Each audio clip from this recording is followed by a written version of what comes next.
Well, hello and welcome to another episode of the Legal Gym Podcast. Thank you so much for joining me today, where we're going to be talking about 8 of the most common mistakes people make with their LLCs.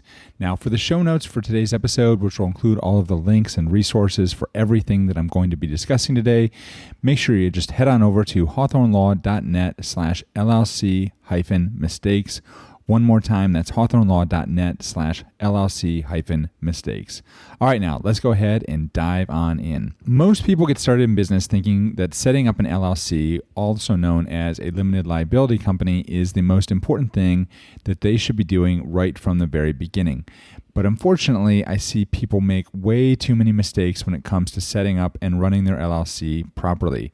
In today's podcast, I'm going to be going through 8 of the most common mistakes I see people make with their LLCs. So without further ado, let's go ahead and hop right in. One of the biggest mistakes I see people make is thinking that they need to file their LLC in a state like Nevada because it has a quote-unquote favorable business climate, or maybe in Texas because there's no taxes there, or perhaps Wyoming for privacy reasons, or Delaware because they see all of the big businesses filing there. Let me tell you, for 99% of online businesses, filing in your home state is the best option. It's the easiest option. If you think that you can get out of paying taxes by filing in a state with no income tax, you're wrong. If you think that you're going to save money by filing in a state where the filing fees are super cheap, you are wrong. By filing somewhere other than your home state, you are actually just creating more headaches for yourself, more paperwork, more expenses, all these things. If you live in a state with an income tax, you're still going to pay taxes to that state. And if you file in a state other than where you live, you're just going to have to file in your home state anyway as what's called a foreign entity. Now, if you live in a state like California or New York, where it is super expensive to set up an LLC, I'm really sorry. If you don't like the way they do business there, your best bet is going to be to move to a different state. But definitely you do not want to file in a state like Nevada if you live in California, because that's just going to cost you a lot more money in the long run. Also, if the state where you live, for California, for example, finds out that you're doing business illegally in that state and actually running your LLC through a state like Nevada or Wyoming or someplace else, then chances are you might get hit with some fines and penalties and other types of things that can happen if you are not running your LLC properly. Mistake number 1, filing in the wrong state. Don't do it. Just file in the state where you live. The second main mistake I see people making is they use the wrong address for their business. Now, each state has a different set of rules regarding what you can use as a business address. Some allow P.O. boxes, while others will require a street address. My recommendation is to check with your state, and you can do this by going to the Secretary of State's website where you live to see what they require before you file your paperwork.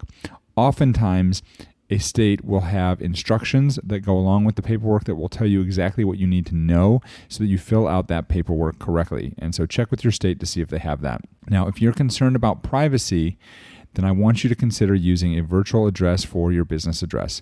My personal preference is Earth Class Mail, and you can visit hawthornelaw.net/virtual. And that is the company that I currently use for my business address in North Carolina. But there are other options. The bottom line is that you should think this through before you file your LLC paperwork and make sure you have the right address on the forms from the outset.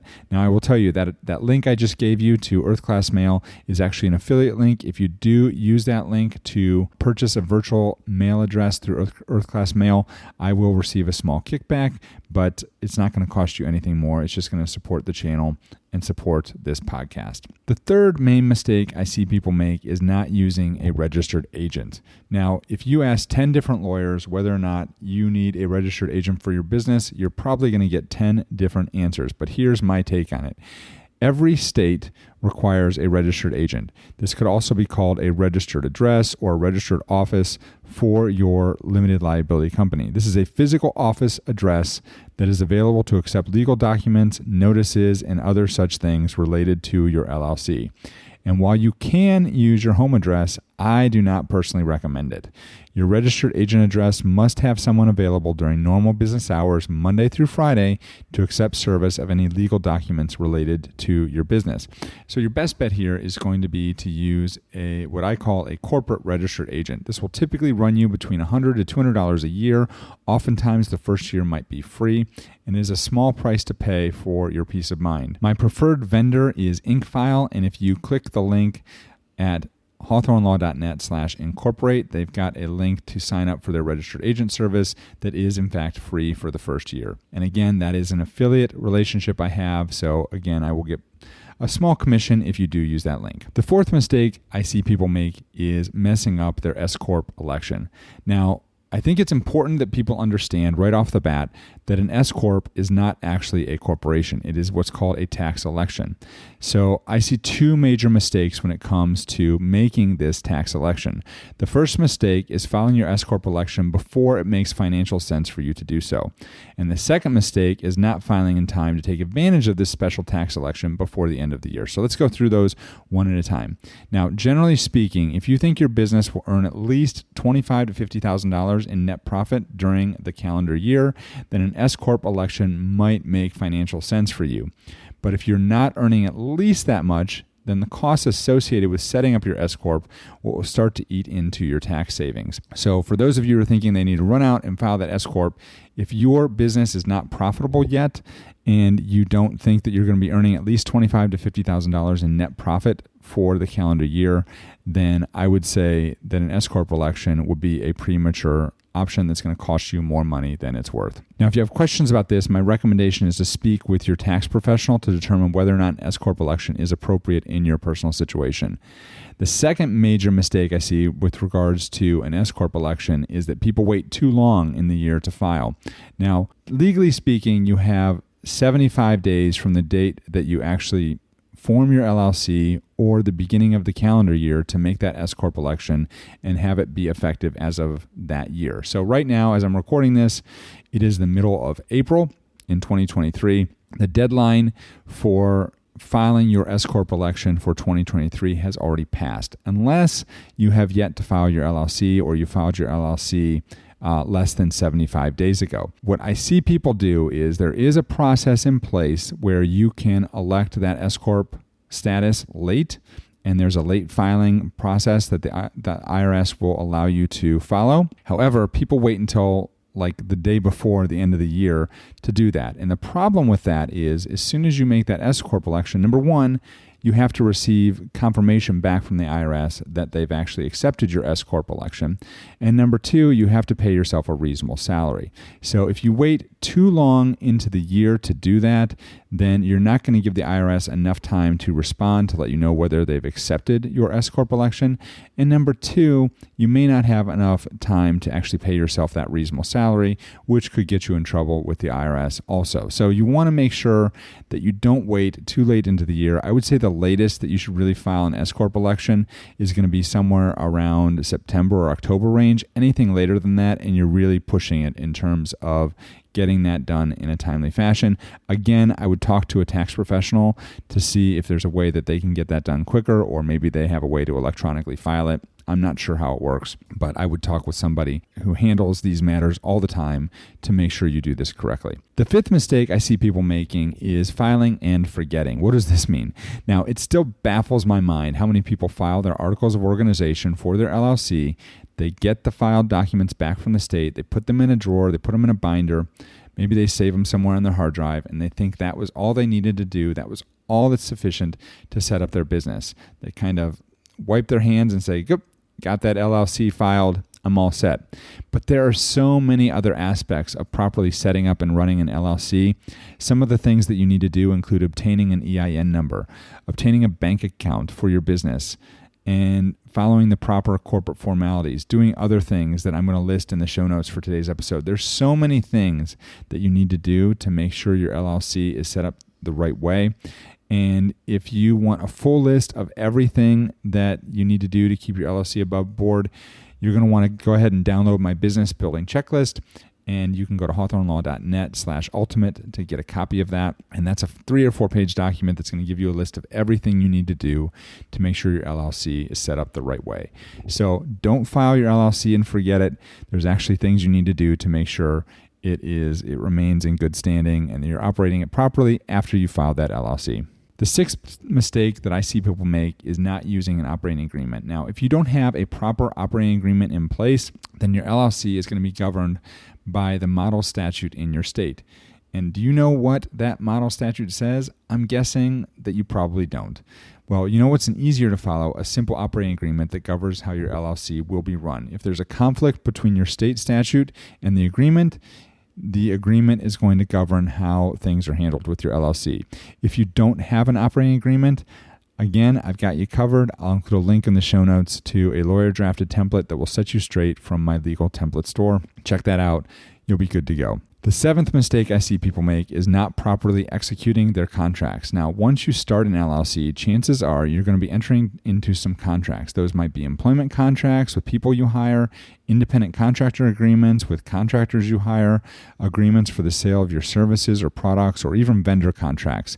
And when it comes time to put your John Hancock on a legal document, you need to make sure you're signing in your capacity as owner of your LLC. If you list yourself as the party to the agreement as opposed to the LLC, then you could be shooting your business in the foot if anything ever goes wrong with your business. The best way to do this is, number one, to make sure your LLC is listed as a party to the agreement. So if you're reviewing the contract that you're going to be signing, make sure on the first page where it lists the parties, your LLC is listed as a party to the agreement and not you personally. And number two, make sure that the LLC is listed in the signature block, and then you will sign as member or owner. It should look something like this. You're basically going to have the name of the LLC, a couple spaces, by with a colon, and then a line where you're going to sign. You'll sign on the line. And then underneath that line is your name, comma, member or comma, owner. That's the way it should look. You also, for good measure, when you sign your name, put a comma and member or owner after your name. So it's crystal clear that you are signing in your capacity as member or owner of the LLC and not in your personal capacity. The last thing you want to do is bind yourself personally to the terms of the agreement. You want to make sure that your LLC is the party that is entering that agreement. Now, I will make a little caveat here, a little note. Some companies, especially those that are asking your LLC to pay a large sum of money, or when a loan is being taken out, will ask you to sign what's called a personal guarantee. This is the only exception where you will be binding yourself to the contract instead of the LLC, and it's going to be crystal clear that that's what they're asking you to do, because they're basically going to say, we need a personal guarantee from you so that if something happens with the LLC and the LLC can't pay back the loan, or the LLC doesn't pay the fees that are due under the contract, then you personally will also be liable for that. So be careful about that. That does happen from time to time. It's completely normal. And the last mistake I see people make is missing important deadlines. This is mistake number 8. Each year around tax season, and it could be different in your state, you're going to want to check with the Secretary of State's office where you live to make sure that you're getting this right, but your LLC is going to have a number of deadlines. Typically, this means filing a franchise tax or paying an annual reporting fee or something else like that, and typically it happens around tax time for a lot of states. For other states, it might happen every other year. Other states, it might happen every 12 months, depending on when you filed your LLC.